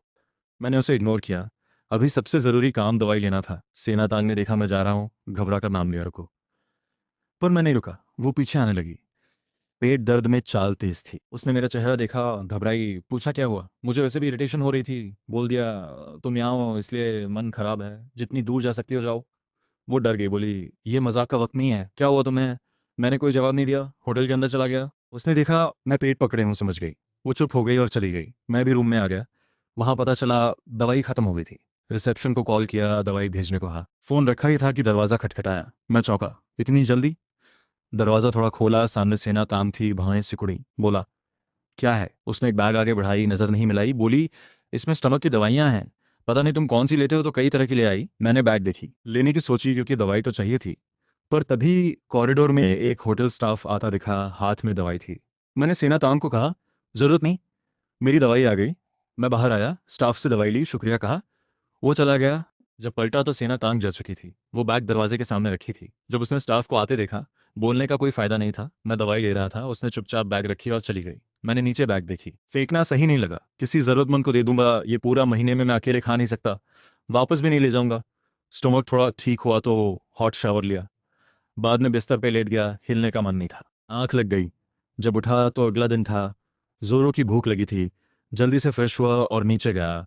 लिफ्ट से निकला तो कॉर्नर में एक फिगर दिखी। साइड हटने की सोची ही थी कि वो सीधे आ गई। मैं संभल नहीं पाया, गिर गया। होश में आया तो सुनाई दिया, देख के नहीं चलते? हमारे चू भैया दिखे नहीं तुम्हें? देखा उनकी शर्ट कैसी हो गई। ऊपर देखा तो वो लड़का भी गिरा था, उसकी शर्ट फटी थी। मुझे थोड़ा अजीब लगा। वो आराम से बच सकता था, पर उसने बचा नहीं, उल्टा सामने आ गया। यही तो प्लान लगता है। उसके असिस्टेंट की आवाज़ और तेज़ होती गई। बोली, ध्यान से नहीं चल सकते? शु भैया की ये शर्ट बहुत कॉस्टली है, तुम अफोर्ड नहीं कर सकते। बताओ अब क्या करोगे? वो लड़का उठा, बेचारे जैसे बोला, शाओ ये इतना मत कहो, ये जानबूझकर नहीं हुआ। डायरेक्टर को बता देंगे, सब मिलकर कुछ दे देंगे। मैंने एक भी शब्द नहीं कहा क्योंकि पेट अभी भी दर्द कर रहा था। उसके असिस्टेंट ने दूर खड़े शो के डायरेक्टर को बुला लिया। डायरेक्टर साहब ज़रा इधर आइए। डायरेक्टर आए, उस लड़की की शर्ट देखी, चेहरा काला पड़ गया। बोले, ये क्या हुआ? मैंने कहा था शर्ट का ख्याल रखो, ये तुम अफोर्ड करोगे? असिस्टेंट ने मेरी तरफ इशारा किया। डायरेक्टर साहब, इन्हीं की गलती है, ध्यान से नहीं चले और चू भैया को टक्कर मार दी। डायरेक्टर को लगा ये बाहरी बंदा है, कुछ ज़्यादा नहीं कह सकते, पर पैसे तो देने होंगे। बोले, सर हुआ तो है, थोड़ी बात करते हैं। मेरा चेहरा पीला था, दर्द में बोलने की एनर्जी नहीं थी। डायरेक्टर मेरी चुप्पी से थोड़े नाराज हुए। बोले, सर ऐसे नहीं चलेगा और बात नहीं की तो पुलिस बुलानी पड़ेगी। तभी एक आवाज़ आई, पुलिस? मुझे बताइए क्या हुआ। सबने देखा लेक्चर आ रही थी। डायरेक्टर ने उन्हें पहचाना, तुरंत झुककर बोले, लेक्चर जी बहुत दिनों बाद। लेक्चर ने एक नज़र डाली और पूछा, हम कभी मिले हैं डायरेक्टर साहब? डायरेक्टर ने मुस्कुराते हुए कहा, फिल्म फेस्टिवल में आपको चीयर्स किया था। लेक्चर को याद नहीं था, पर डायरेक्टर ने बुरा नहीं माना। वो लड़का लेक्चर को जानता था, पर उसे समझ नहीं आ रहा था कि लोग उनसे इतना डरते क्यों हैं। लेक्चर ने मुझे जमीन पर देखा, चेहरा बदल गया। मुझे उठाया, मेरा पीला चेहरा देखकर परेशान हुई। सबकी तरफ देखकर बोली, इनका मामला मुझसे बात करो। अभी एक और आवाज़ आई, मुझसे बात करो मतलब? सेना तांग ने सुना था कि कुछ हुआ है, भागती आई। लेक्चर को देखा तो अंदर कुछ जला। उसने उस लड़के को घूरा। क्या हुआ? वो लड़का घबराया, इससे मेरा कनेक्शन है, पता चल गया तो क्या होगा? सेना तांग की आवाज़ ठंडी हो गई। बोली, बताओ क्या हुआ? उसकी असिस्टेंट आगे आ गई। ये इन्हीं की गलती है, ध्यान से नहीं चले और चू भैया से टकरा गए, शर्ट खराब हो गई। सेना तांग ने मेरा चेहरा देखा और गुस्सा और बढ़ गया। उसने उस लड़के को फिर देखा, पूछा, पक्का यही हुआ? उसने तुम्हें टक्कर मारी? उसके हाथ अंधेरे में भिजे। वो अब सफाई नहीं दे सकता था। बोला, हाँ। सेना तांग ने बिना देर किए कहा, ठीक है, जो नुकसान हुआ वो मैं दूंगी। डायरेक्टर की तरफ देखा, ठीक है ना? डायरेक्टर कंफ्यूज था। लेक्चर ने कुछ कहा, अब सेना तांग भी कह रही है, ये बंदा कोई साधारण नहीं है, इन दोनों को जानता है और दोनों मदद करने को तैयार हैं। मैंने धीरे से लेक्चर की स्लीव खींची। उन्हें बताना था कि मैं खुद खड़ा हो सकता हूँ। लेक्चर समझ गई, सावधानी से हाथ छोड़ा। मैंने खुद को बैलेंस किया और बोला, गलती मेरी नहीं है। उसके पास टाइम था बचने का, उसने नहीं बचा। उसकी असिस्टेंट फिर भड़की, झूठ मत बोलो, तुम्हारी गलती है और ये दोनों मदद कर रही हैं, फिर भी एटीट्यूड। वो लड़का असिस्टेंट को रोकना चाहता था, पर रोक नहीं पाया। सुनकर उसे खुद ही जमीन खींच रही थी। मैंने पास के सिक्योरिटी कैमरा की तरफ इशारा किया, कैमरा है, किसी को यकीन नहीं है तो देख लो, मेरी गलती नहीं है तो पैसे क्यों दूं? उस लड़के का दिमाग घूम गया। उसने कैमरा चेक किया था, फिर यहाँ कहाँ से आया? मैंने जिस तरफ इशारा किया वो एक हिडन कॉर्नर था, ध्यान से देखो तो दिखे। वो लड़के ने असिस्टेंट की बांह खींची और बोला, शायद मेरी ही गलती थी। असिस्टेंट ने ज्यादा कहा था, इस बंदे की कोई गलती नहीं। यह सुनकर सबको समझ आ गया। डायरेक्टर ने माहौल संभाला। बोले, ठीक है, मैं प्राइस नेगोशिएट कर लेता हूँ। वो लड़का मुस्कुराया, शुक्रिया डायरेक्टर साहब। तभी लेक्चर बोली, शायद तुम्हारी गलती का क्या मतलब है? साफ साफ क्यों नहीं मानते? वरना सीसीटीवी देखना जरूरी है, नहीं तो झूठा डेफेमेशन केस करूंगी। उस लड़के ने लेक्चर को देखा, आप क्यों नहीं छोड़ती? लेक्चर ने तेज नजर से देखा और बोली, क्या तुम कोई एक्टर हो या ड्रामा क्वीन? उस लड़के का चेहरा लाल सफेद होता रहा। मन में आया सब बोल दे, पर हिम्मत नहीं थी। डायरेक्टर ने उसे आंखों से इशारा किया, लेक्चर से पंगा नहीं लेना। वो लड़का इंडस्ट्री में कुछ हद तक समझदार था, चुप रह गया। डायरेक्टर ने मुझसे कहा, सर पैसे नहीं लगेंगे, बात यहीं खत्म करते हैं। मैंने नाम में सिर हिलाया, माफी चाहिए, ऐसे नहीं मांगा। डायरेक्टर ने तुरंत हाँ कहा। उस लड़के और उसके असिस्टेंट ने मन मारकर माफी मांगी। यह ड्रामा खत्म हुआ। मैंने पेट पकड़ा और खाने की तरफ चला। लेक्चर और सेना तांग दोनों एक साथ आगे बढ़ी। दोनों की नजरें मिली। सेना तांग की आंखों में तेज था, लेक्चर बस अनइम्प्रेस थी। आखिर में लेक्चर ने हाथ नहीं बढ़ाया, बस बगल में खड़ी रही। सेना तांग आगे आई, मैंने साइड ले लिया। उसे देखा और कहा, तुम्हें यहाँ नहीं होना चाहिए, जाओ। खाने की जगह पर सेना तांग होगी तो सीन बन जाएगा। तभी उसकी असिस्टेंट शाओजो भागती हुई आई। बोली, दीदी रिकॉर्डिंग शुरू होने वाली है, जल्दी चलो।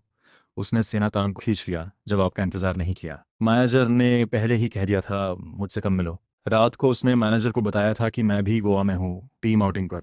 मैनेजर लगभग बेहोश होते होते बचे। रियलिटी शो में डाला था ताकि कम मिले, और यहाँ भी मिलना हो रहा था। सच में इन दोनों का कुछ पुराना हिसाब है। अब बस असिस्टेंट शाओजो को छोड़ दिया कि वो सेना तांग को संभाले।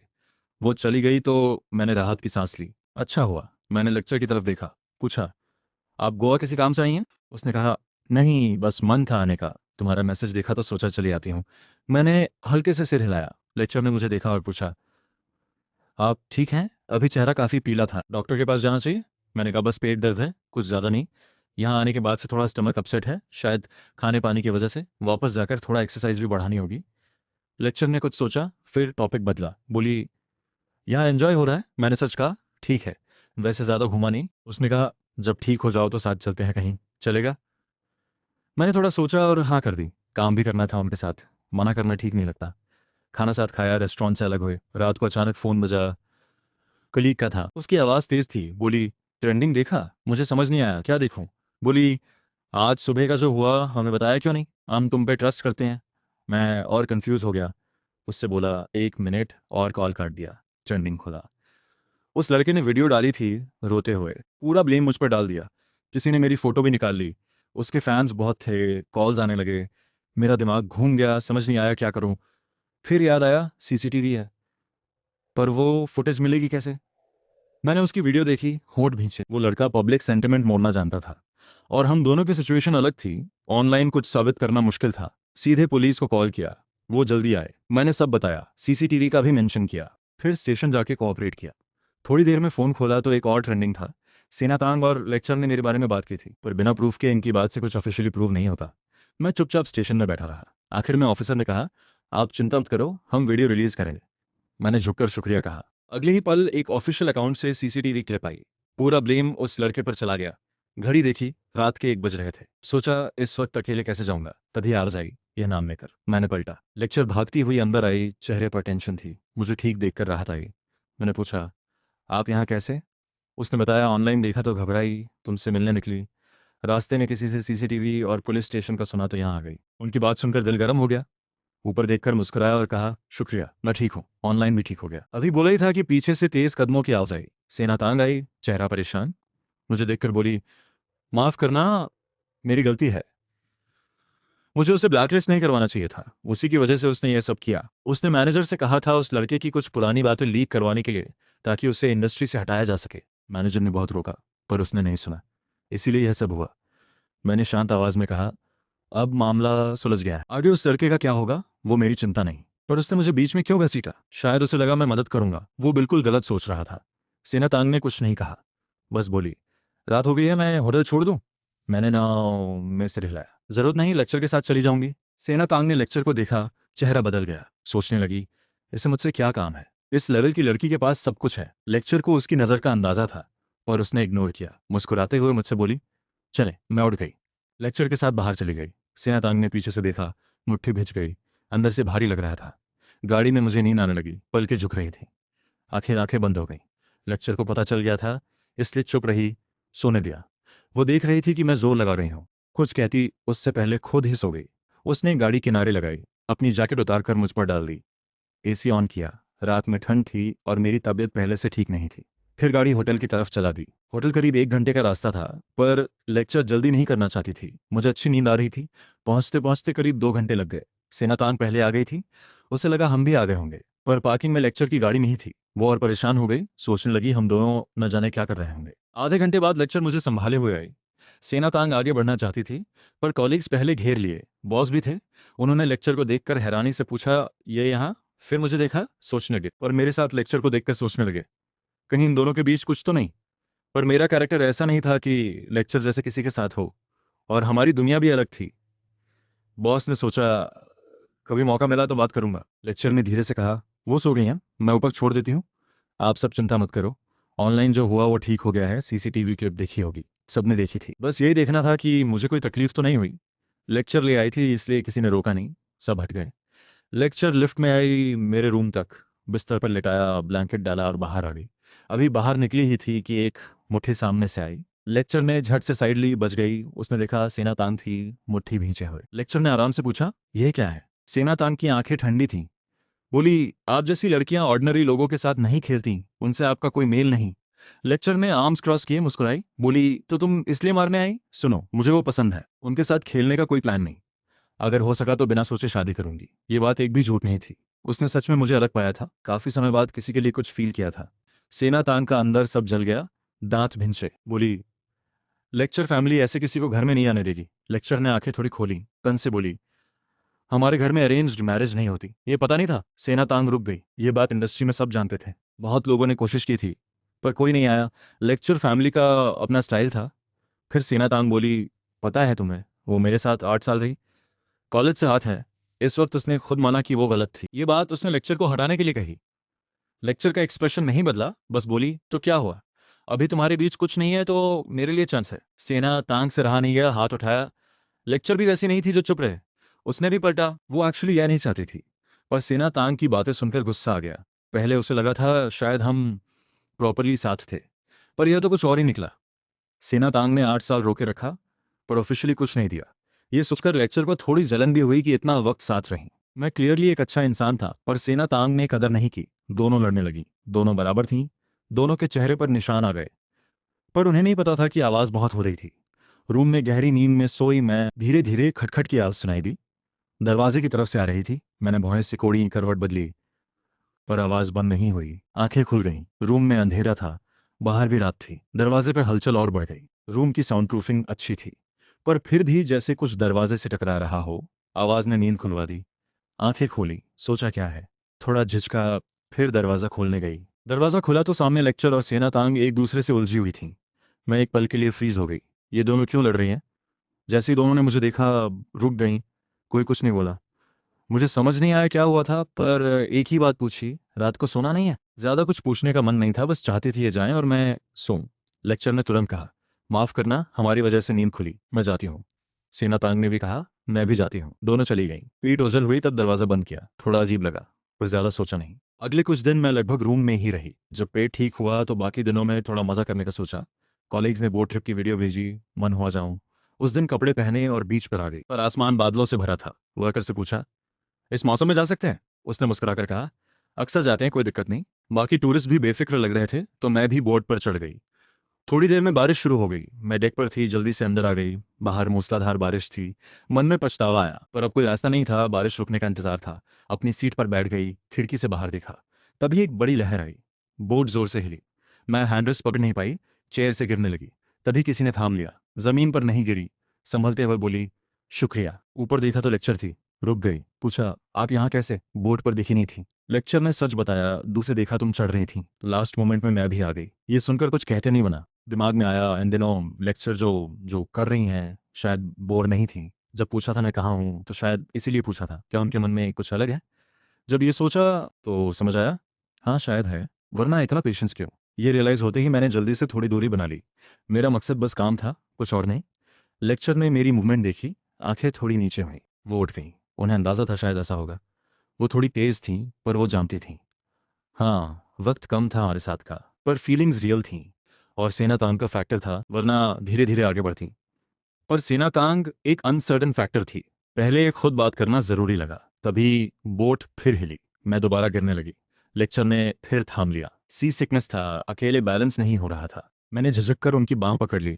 बोट काफ़ी हिल रही थी। दोनों उसी तरह रहे। लेक्चर ने धीरे से कहा, घबराओ नहीं, ये निकल जाएगा। फिर सेफ वापस जाएंगे। पता नहीं उनकी आवाज़ में कुछ था, मैं ज़्यादा पैनिक नहीं हुई। दोनों चुप रहे। कुछ वक्त बाद बोट स्थिर हुई। वर्कर ने अनाउंस किया, अब वापस चलते हैं, आगे कोई प्रॉब्लम नहीं होगी। तब मुझे ध्यान आया कि मैं अभी भी लेक्चर की बात थामे हूँ। जल्दी से छोड़ा, शुक्रिया कहा और अपनी सीट पर बैठ गई।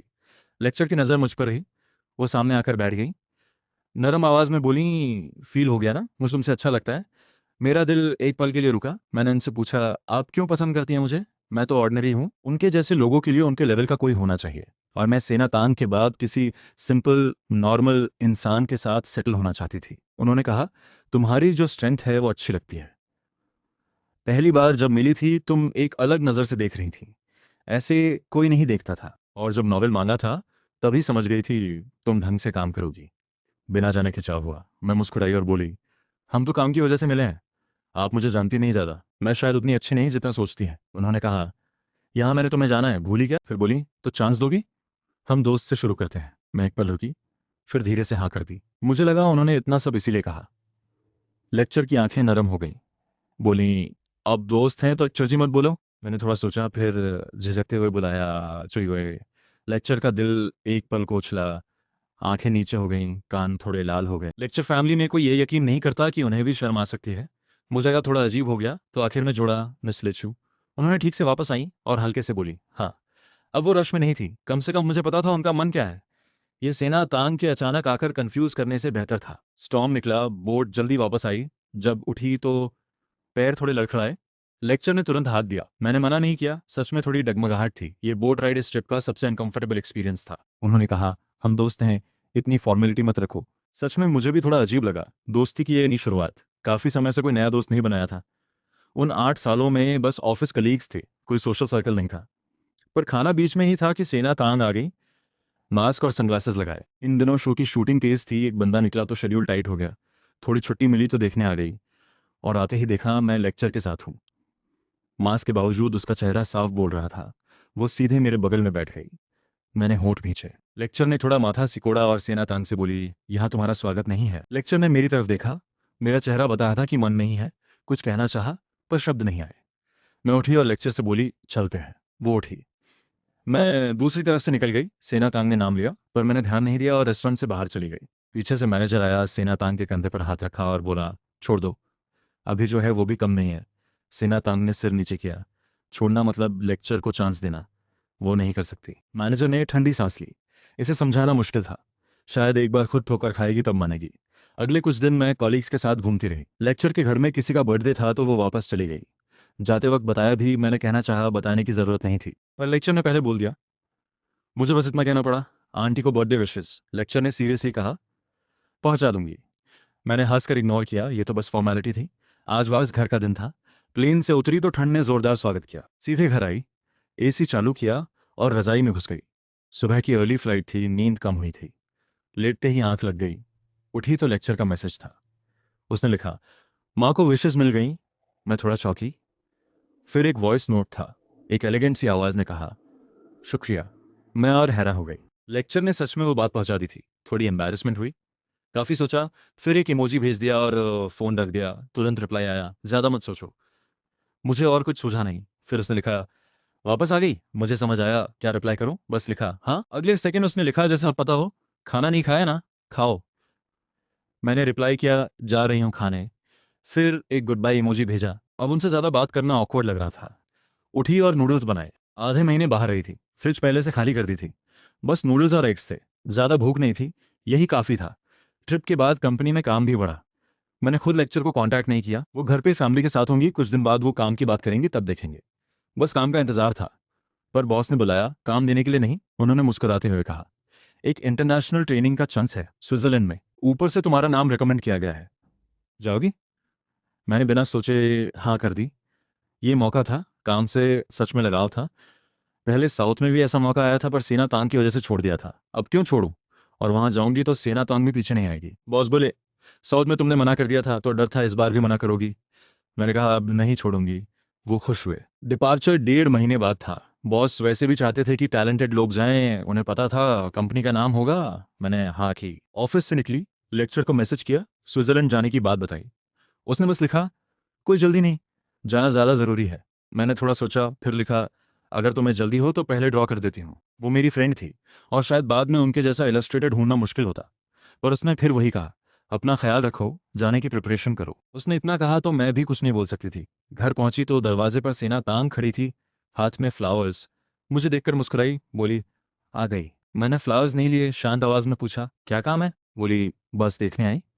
मैंने कहा, देख लिया, अब जा सकती हो।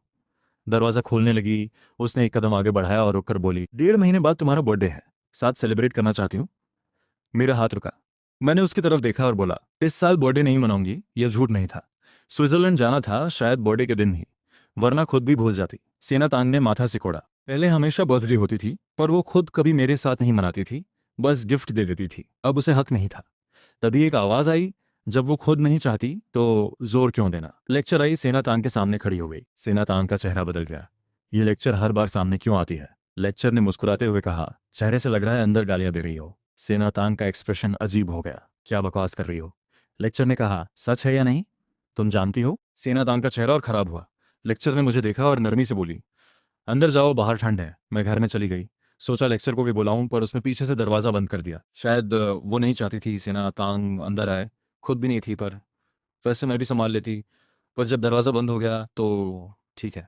थोड़ी देर बाद लेक्चर का मैसेज आया, आराम करो, कल मिलती हूँ। इसका मतलब था सेना तांग चली गई। मैंने रिप्लाई किया, ठीक है, और डिनर बनाने लगी। अगले दिन ऑफिस से निकली तो गेट पर लेक्चर की गाड़ी खड़ी थी। लेक्चर ने देखा तो आवाज दी। कॉलीग्स को अब कोई हैरानी नहीं थी, गोवा से ही सब समझ रहे थे। मैंने उन्हें बाय कहा और गाड़ी के पास आई। पूछा, आप क्यों आई? लेक्चर ने हंसते हुए कहा, कल मैसेज किया था ना, आज मिलने आई हूँ, खाना खाते हैं साथ में, इलस्ट्रेशन के बाद भी चलोगी? मैंने मना नहीं किया। उन्होंने मेरे लिए कार डोर भी खोला। रेस्टोरेंट में खाते खाते इलस्ट्रेशन की बात हुई। फिर उन्होंने पूछा, स्विट्जरलैंड में कितना रहोगी? मैंने सोचकर कहा, पता नहीं, शायद कुछ साल। बोली, होप है बहुत कुछ सीख कर आओ। दिल में कुछ वार्म हुआ, मुस्कुराकर बोली, हाँ। उस दिन के बाद लेक्चर का नॉवल भी पढ़ा। अब काम कम था, बस स्विट्जरलैंड की प्रिपरेशन थी। बॉस को भी बता दिया था, वो खुश थे। लेक्चर ने भी कहा था पहले जाने की तैयारी करो, कुछ खास पैक नहीं करना था। पासपोर्ट था, वीज़ा कंपनी हैंडल कर रही थी, 1.5 महीने में हो जाएगा। क्लोथ्स पैक करने थे बस, तो बाकी टाइम इलस्ट्रेशन में लगा दिया। धीरे धीरे करते करते जाने का दिन आ गया।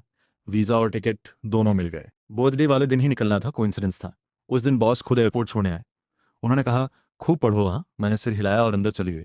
अंदर पहुंचकर लेक्चर को इलस्ट्रेशन सेंड की, साथ में लिखा, आज स्विट्जरलैंड जा रही हूँ।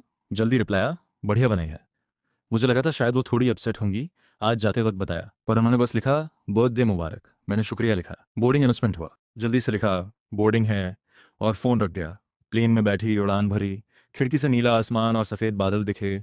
मन हल्का हुआ। उधर सेनातांग गिफ्ट लेकर आई थी। पहले मैंने कहा था बर्थडे नहीं मनाऊंगी, पर वो फिर भी आई। पर कुछ अजीब सा लग रहा था, समझ नहीं आया क्यों। घर पर घंटों इंतजार किया, मैं नहीं आई। फिर ऑफिस गई, वहाँ भी कोई नहीं। उसने पता करवाया। गाड़ी में बैठी थी, चेहरा टाइट था। फ़ोन आया, आवाज़ आई, दीदी वो तो विदेश चली गई। सेना तांग फ्रीज हो गई। क्या बोला? आवाज़ थोड़ी कांपी। वो चली गई विदेश। सेना तांग का हाथ फ़ोन पर कस गया। विदेश? इतनी दूर? क्या वो इतना भागना चाहती थी? उसके सीने में जैसे हजार सुइयां चुभी। माफी मांगने से भी कुछ नहीं बदला क्या? ये सब क्यों हो रहा है? स्विट्जरलैंड पहुंची तो यहाँ सब अरेंज था। रहने की जगह, ट्रेनिंग, सब कंपनी ने सेट किया था। बस मुझे सीखना था। शुरू में थोड़ा एडजस्ट करना पड़ा, पर यहाँ के लोग अच्छे थे। धीरे धीरे सब ठीक हो गया। यहाँ सच में बड़े बड़े लोग थे। 1 महीने में बहुत कुछ सीखा। फिर एक दिन लेक्चर का मैसेज आया, तुम कहाँ रहती हो? मेरा पहला रिएक्शन था चौंक गई। दूसरा रिएक्शन पूछा, तुम स्विट्जरलैंड आई हो? उन्होंने लिखा, हाँ। मैंने एड्रेस दे दिया। मुझे लगा था वो नहीं आएंगी। हम मिले थे थोड़े ही दिन, रिश्ता इतना गहरा नहीं था। उनका आना मैंने एक्सपेक्ट नहीं किया था, पर वो आई। जब उन्हें देखा तो थोड़ी थकी लग रही थी, कुछ पतली भी हो गई थी। पानी का और पूछा, ठीक हो? लेक्चर ने मुस्कुराकर कहा, बिल्कुल, बस जल्दी आना था इसलिए थोड़ा रश रहा। आज से यहीं स्विट्जरलैंड में रहूंगी। मैं एक पल को रुकी, उनसे नजरें मिली। कुछ समझ नहीं आया। उन्होंने पानी पिया और कहा, फैमिली की एक कंपनी है यहाँ, उसे देखने आई हूँ, ये भी काम है। मैंने आंखें हटाई और बस हाँ कहा, पर अंदर से जानती थी वो क्यों आई थी। फिर लेक्चर मेरे पास ही शिफ्ट हो गई। कभी कभी खाना बना देती थी, हम दोनों करीब आ गए। फिर एक दिन सेना तांग भी आ गई। बीबीक्यू खाने बैठे थे, सामने से वो आई। मेरा चेहरा सख्त हो गया। यहाँ भी सेना तांग उस दिन के बाद टूट गई थी। मैनेजर उसे समझाते रहे, पर वो नहीं मानी। एक ड्रामा था जिसमें शूटिंग कंप्लीट करनी थी, रुकी रही। जैसे ही खत्म हुई भागती आई, पर यहाँ देखा कि मैं लेक्चर के साथ हंस रही हूँ। जो पहले से गड़बड़ था, ये देखकर और टूट गई। वो आगे आई, लेक्चर की तरफ इशारा किया और बोली, ये तुमसे खेल रही है, तुम दोनों में कुछ नहीं होगा। मुझे अच्छा नहीं लगा। वो बोलती रही, तुम 8 साल मेरे साथ रही, लेक्चर फैमिली ऐसा नहीं होने देगी। अचानक एक थप्पड़ की आवाज़ आई, चारों तरफ सन्नाटा। मेरा हाथ कांप रहा था। सेना तांग जमी रही, अंदर से लगा जैसे सब टूट गया। उसने गलत बोला था। मैं चिल्लाई, सेना तांग, तुम्हें शर्म नहीं? सोचती हो इससे मैं वापस आऊंगी? ये पहले जैसा ही है, सुन लो, मैं कभी तुम्हारे पास नहीं आऊंगी, कभी नहीं। सेना तांग ने सिर झुका लिया, मेरी आंखों में नहीं देख पाई, बस बोली, माफ करना। मैंने कहा, जाओ। वो चुपचाप चली गई। मैंने देखा वो गई, फिर आंसू रोके और लेक्चर की तरफ मुड़ी। आवाज़ भारी थी। बोली, उसने जो कहा वो सच है। मुझे पता है, तुमने बताया था। मुझे तुम्हारे घर से कोई फर्क नहीं पड़ता। बात पूरी भी नहीं हुई थी। मैंने आंखें बंद कर ली। लेक्चर घबराई, कुछ समझ नहीं आया, पर बस पास बैठ गई। उस दिन के बाद उसने मेरा और ख्याल रखा। डर था कि सेना काम की बात का असर होगा, पर नहीं हुआ। मैं मेहनत करती रही। एक दिन वीबो बनाया और स्मॉल कैरेक्टर स्केचेस शेयर करने लगी। ये आइडिया एक प्रोफेसर से आया था जो यहाँ कॉमिक आर्ट सिखाते थे। उनसे मेरी ड्राइंग और स्ट्रांग हुई। स्विट्जरलैंड की अपनी लाइफ को छोटे छोटे कार्टून्स में ड्रॉ किया। मेरी स्टाइल दूसरों से अलग थी, लोगों को पसंद आई। फॉलोअर्स बढ़ने लगे। 3 साल में ड्राइंग काफ़ी अच्छी हो गई। फिर ऑयल पेंटिंग की तरफ मुड़ी। कंपनी की लीडरशिप ने एक पेंटिंग कंपटीशन में एंट्री दे दी। फर्स्ट नहीं आई, पर स्विट्जरलैंड में थर्ड आई। 3 साल में ये कम नहीं था। और इन 3 सालों में लेक्चर कहीं नहीं गई, वो रही, सपोर्ट किया। कभी कभी क्लास भी आती थी, पर ऑनेस्टली उन्हें कोई टैलेंट नहीं था। ड्राइंग बहुत बुरी होती थी। उन्हें खुद क्रिटिसिज्म सुनना पड़ता था, पर हंसती रहती थी और आती रहती थी। 2 साल और बीते। अब स्विट्जरलैंड में भी थोड़ी पहचान थी, इंडिया में भी। एक दिन शूटिंग रूम में सेना तांग ने फ़ोन देखा। स्क्रीन पर मेरे कार्टून्स थे। मैनेजर ने देखकर कहा, 5 साल हो गए, अभी तक नहीं भूली। सेना तांग ने फ़ोन रखा, आंखें बंद की और गहरी सांस ली। बोली, भूलूं तो कैसे? जिस दिन स्विट्जरलैंड में गलत बोला, उसी दिन समझ आया अब एक भी चांस नहीं बचा। ये मेरी खुद की गलती थी। शूटिंग का टाइम हो गया है। वो उठी, फ़ोन देखा, एक बार कार्टून देखा, फिर रूम से निकल गई। आज लेक्चर का बर्थडे था। मैं उनके साथ घर के गार्डन में बैठी थी। ऊपर तारों से भरा आसमान था। मैंने देखते हुए कहा, तुमने बस पोर्ट्रेट मांगा, बस। लेक्चर ने जनरली कहा, मुझे सच में यही पसंद है। मैंने उनका चेहरा देखा, झिझक कर पूछा, 5 साल हो गए, मैंने कभी हाँ नहीं कहा। फिर भी रहोगी? लेक्चर ने गंभीरता से कहा, लीचू फैमिली में और लोग हैं, बस तुम्हारे साथ रहना है हमेशा के लिए। उनकी आंखों में जो था वो इतना सच्चा था कि मुझे नजरें हटानी पड़ी। उन्होंने जो कहा उसे साबित किया। साल पर साल बीतते गए, मेरी इंटरनेशनल पहचान बनती रही। लेक्चर हमेशा पास रही, कोई शिकायत नहीं। 5 साल और गुजरे। मेरे बर्थडे पर मैंने उनसे कहा, एक विश है, चलते हैं रजिस्टर ऑफिस। लेक्चर एक पल को रुकी, कान खींचा और धीरे बोली, लगा कुछ सुनाई नहीं दिया।